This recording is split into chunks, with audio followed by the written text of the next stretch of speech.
Assalamualaikum warahmatullahi wabarakatuh. Kami dari kelompok 4 SSD kelas RC. Di sini kami akan mempresentasikan tentang praktikum SSD modul 9. Oke, untuk selanjutnya yaitu kita akan membahas mengenai decision tree. Di sini pada kode pertama itu ada car seat, lalu ada persen, terus lambang ke siku kanan, lalu persen. Itu yang persen itu merupakan dari operator pipa yang dimana itu bisa digunakan ketika kita sudah menginstal package dplwyr. Nah, itu jadi berfungsi untuk menggabungkan operasi bersama gitu. Menggabungkan operasi bersamanya kemana? Yaitu ke car sheets. Nah, di sini car sheets ini merujuk pada sebuah dataset. Lalu ada mutate, mutate, height, sama dengan vektor dan seterusnya. Itu merupakan dimana itu merupakan kolom yang akan menjadi variabel faktor, dimana nilainya adalah 1 jika nilai sales lebih besar dari 8 dan 0 jika tidak. Lalu ada names dalam kurung data dan seterusnya. Itu merupakan untuk mengatur kolom pada dataset kita, yaitu dataset itu data.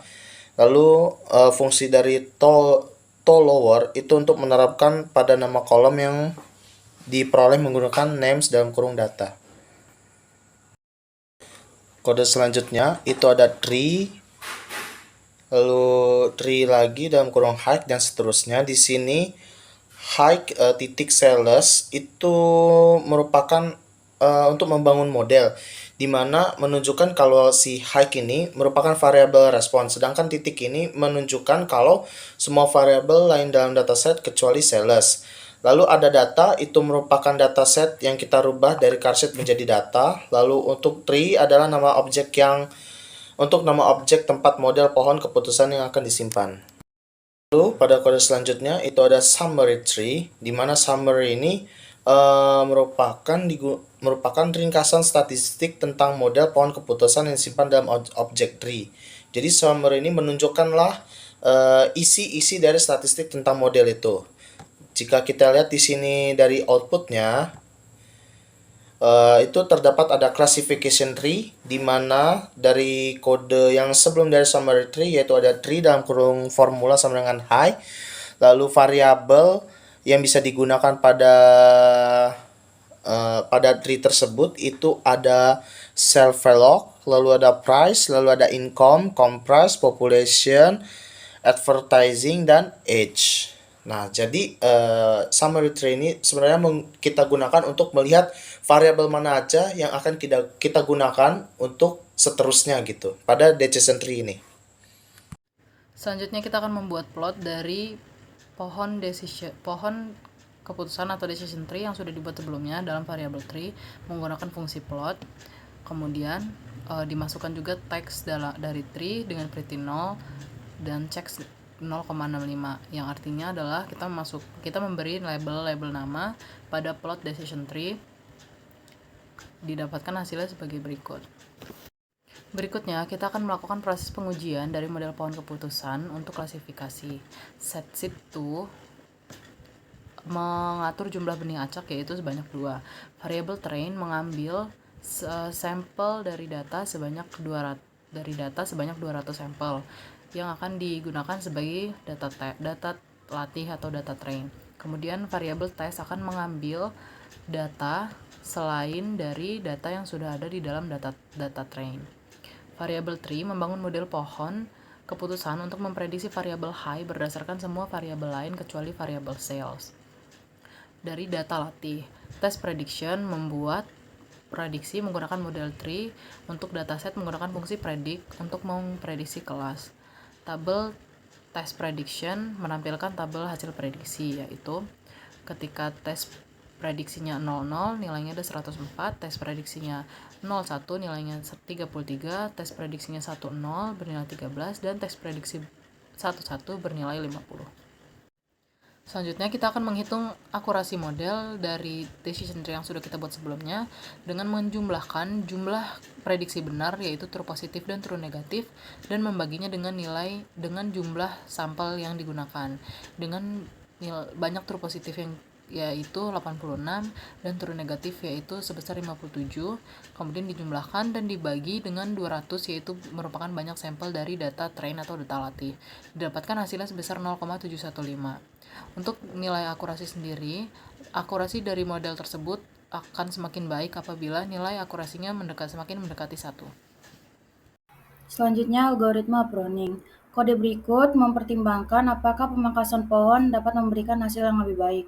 Fungsi CV-tree digunakan untuk melakukan validasi silang, di mana CV-tree akan menentukan tingkat kompleksitas pohon yang optimal. Pemangkasan kompleksitas yang digunakan untuk memilih urutan pohon untuk dipertimbangkan. Selanjutnya, kita menggunakan argumen fun sama dengan prune misclass untuk menunjukkan bahwa kita ingin tingkat kesalahan klasifikasi memandu proses validasi silang dan pemangkasan, daripada default untuk fungsi CV-tree yang merupakan penyimpangan. Fungsi CV-tree melaporkan jumlah node terminal dari setiap pohon yang dianggap, serta tingkat kesalahan yang sesuai dan nilai dari parameter kompleksitas yang digunakan. Output dari kode tersebut dapat diperoleh bahwa yang paling penting dalam hasil ini adalah def, yang sesuai dengan kesalahan validasi silang di setiap instance. Kita dapat melihat bahwa nilai terkecil terjadi ketika ada 21 node terminal. Selanjutnya, mari kita lihat sekilas bagaimana kesalahan bervariasi dalam jumlah node terminal kita. Kode tersebut merupakan kode yang digunakan untuk menampilkan grafik atau plot dari CV error yang disebabkan oleh tree size.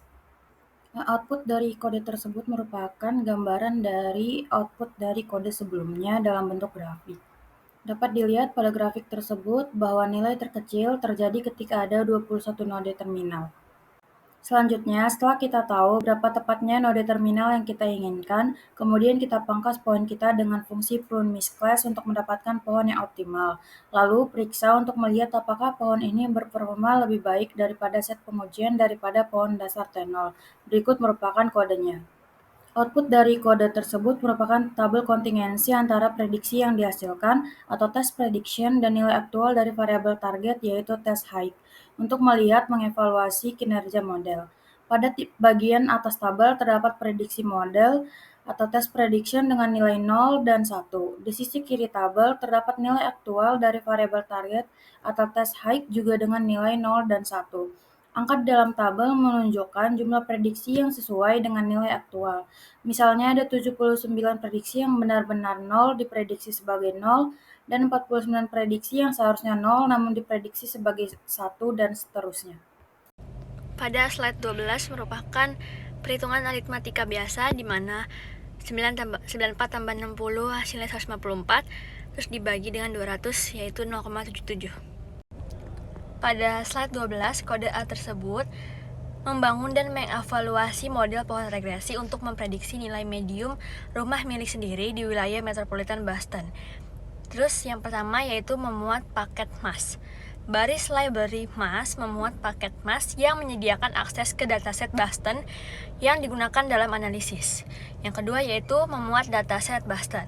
Baris Boston MAS Boston menyimpan dataset Boston dari paket MAS ke dalam variabel Boston. Dataset ini berisi informasi mengenai harga rumah di wilayah Boston. Yang ketiga yaitu menyetel biji acak dalam kurung seed untuk reprodusibilitas. Baris set, habis itu set 1, menyetel biji acak menjadi 1. Ini memastikan hasil analisis akan konsisten saat kode dijalankan berulang kali. Yang keempat yaitu membagi dataset ke dalam set latih dan uji. Baris train sample frag Boston 0,5 artinya membagi dataset Boston menjadi set latih dan uji. Fungsi sampel frag secara acak mengambil sampel 50% dari titik data untuk set latih dan sisanya 50% untuk set uji. Set latih digunakan untuk membangun model pohon regresi, sedangkan set uji digunakan untuk mengevaluasi performa model. Yang kelima yaitu membangun model pohon regresi. Baris tree model, tree, math, v data sama dengan train, Artinya membangun model pohon regresi menggunakan fungsi tree. Variabel MATV adalah variabel target yang mewakili nilai median rumah milik sendiri di setiap wilayah sensus. Notasi menunjukkan bahwa semua variabel dalam dataset Boston harus dipertimbangkan sebagai prediktor potensial. Yang keenam yaitu mencetak ringkasan model pohon. Baris summary tree model mencetak ringkasan dari model pohon regresi. Ringkasan ini memberikan informasi tentang struktur pohon termasuk jumlah node, variabel yang digunakan pada setiap percabangan, dan deviasi residual rata-rata. Jadi kesimpulannya pada slide 12, kode R tersebut membangun dan mengevaluasi model pohon regresi untuk memprediksi nilai median rumah milik sendiri di wilayah metropolitan Boston. Pada slide 13, kode tersebut berfungsi untuk membuat visualisasi pohon keputusan atau decision tree yang dibuat menggunakan fungsi C-tree. Visualisasi ini akan menampilkan struktur pohon keputusan, termasuk simpul akar, root node, simpul internal node, dan simpul akhir, leaf node. Pada baris yang pertama yaitu plot tree train, artinya baris kode tersebut memanggil fungsi plot untuk menghasilkan representasi visual dari model pohon keputusan yang tersimpan dalam objek tree train. Fungsi plot secara otomatis akan memposisikan simpul-simpul dan melabeli mereka dengan aturan keputusan yang sesuai.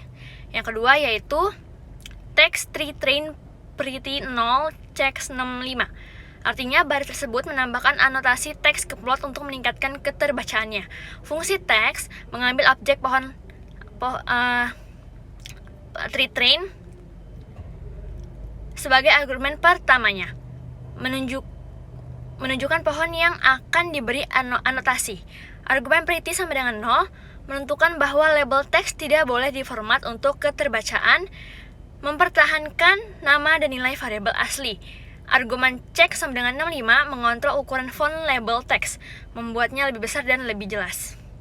Jadi interpretasi plot pohon keputusan menunjukkan proses pengambilan keputusan yang digunakan untuk mengklasifikasikan titik data baru.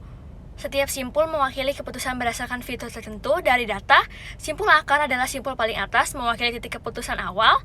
Simpul internal mewakili keputusan selanjutnya berdasarkan fitur tambahan, dan simpul akhir mewakili klasifikasi akhir. Terus yang ketiga yaitu memahami aturan keputusan. Anotasi teks yang terkait dengan setiap simpul memberikan aturan keputusan yang memandu proses klasifikasi. Aturan ini menentukan kondisi yang harus dipenuhi agar titik dapat diklasifikasikan ke dalam kategori tertentu. Misalnya, plot yang diberikan menunjukkan bahwa jika nilai fitur RM kurang dari 69595, pohon keputusan akan melanjutkan evaluasi fitur isTart. Jika isTart kurang dari 14405, pohon kemudian mempertimbangkan fitur M. Jika M kurang dari 75553, titik data diklasifikasikan sebagai 2138. Namun, jika M lebih besar atau sama dengan 7553, pohon selanjutnya mengevaluasi fitur usia dan goring untuk menentukan klasifikasi akhir. Baiklah, kita masuk pada kode selanjutnya. Di situ ada kode CV3 yang berguna untuk melakukan cross validation terhadap data tree train. Kemudian di bawahnya dibuat sebuah plot yang menunjukkan hubungan antara ukuran pohon keputusan dan jumlah kesalahan yang dihasilkan selama proses cross validation pada tree train. Nah, CV3 size di sini berperan sebagai variabel X dan CV3 depth sebagai variabel Y-nya. Pada kode selanjutnya itu ada kode YAT. Itu berguna untuk membuat prediksi menggunakan model pohon tree train pada data test. Kemudian ada variabel test outcomes yang berisi nilai-nilai dari variabel MATV pada dataset test. Kemudian di bawahnya digunakan fungsi plot untuk membuat plot scatter plot yang membandingkan prediksi YAT dengan nilai sebenarnya pada test outcomes. Kemudian pada kode terakhir menggunakan fungsi main yang mengambil rata-rata dari selisih antara setiap prediksi variabel YAT dan nilai sebenarnya pada variabel test outcomes, kemudian dipangkatkan.